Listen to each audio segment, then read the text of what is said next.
The Lake Doesn't Forget, by MMHorrorStories. The lake was still, too still. When Maya arrived at the abandoned lake house, she felt the kind of silence that doesn't just fill the air.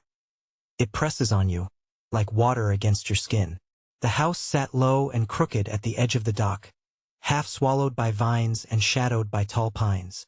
The closest town was 20 miles away, and she had no cell service. Perfect. She needed isolation. Needed to finish the manuscript. That's what she told herself, at least. In truth, she was running from memories, from guilt, from something she hadn't yet named. The house had been in her family for decades, but no one had stayed there in years.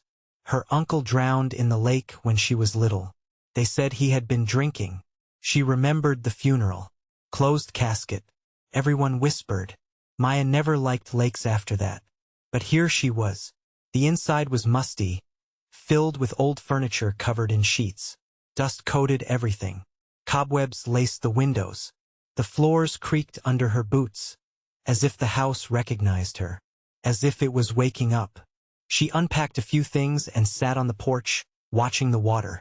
The lake stared back. That night, the air grew thick. At 2:12 a.m., Maya woke up to a sound. Not a crash, not footsteps. It was dripping.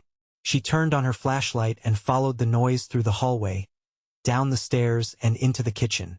There, a wet trail led from the back door to the sink. Drops. Muddy footprints.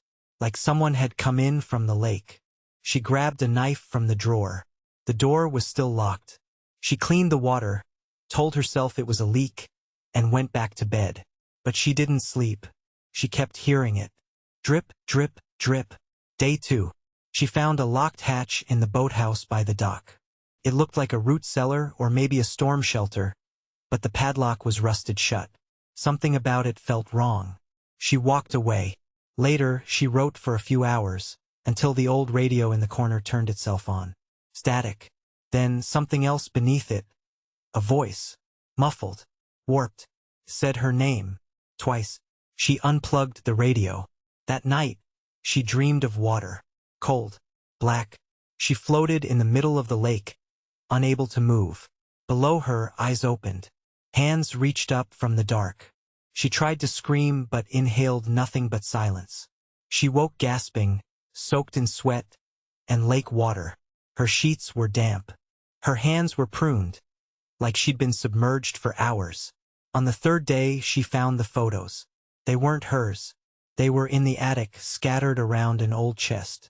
Some were recent. Too recent. One showed her arriving yesterday.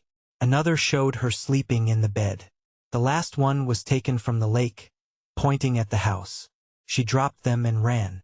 Outside, the water had risen. The dock was half submerged. The trees near the shore stood in shallow floodwater. Fish carcasses floated belly up. She turned to go back inside, and saw someone in the upstairs window. But she was alone. Wasn't she? That night, the dripping returned. So did the footsteps. This time, she heard them above her. She crept up the stairs with the flashlight shaking in her grip. When she reached the bedroom, she froze. There was a puddle by the bed, and wet footprints leading into the closet. She flung the door open. Nothing, except an old mirror leaning against the back wall. And in the mirror, she was not alone. Behind her stood a man, soaked and grinning. Black water poured from his mouth like a faucet left on. She spun. Empty room. In the mirror, he waved. She ran. Down the stairs. Out the door. Toward the dock. The lake called to her, humming with that same low frequency she'd heard in her dreams. The moon shimmered on the surface like a second world. Then she heard it. A splash. Behind her. She turned. Nothing. She turned back. And he was there, standing on the dock, dripping. Her uncle. But wrong. Too long. Too pale. Skin like bloated wax. He opened his mouth. Water spilled out. And he whispered, "You came back. That means you belong." Hands reached up from beneath the dock and grabbed her ankles. She screamed and kicked, breaking free, sprinting back toward the house. But the path had vanished, replaced by water. The house was sinking. So was the forest. The lake was swallowing everything. She dove into the boathouse and slammed the door shut, breathing hard, heart racing. Then the hatch in the floor creaked. She stared. It was open now. Wet footprints led down into it. She didn't want to go. She didn't mean to go. But her legs moved anyway. No one ever saw Maya again. But sometimes, people camping near the far end of Evermore Lake say they hear things at night. Dripping.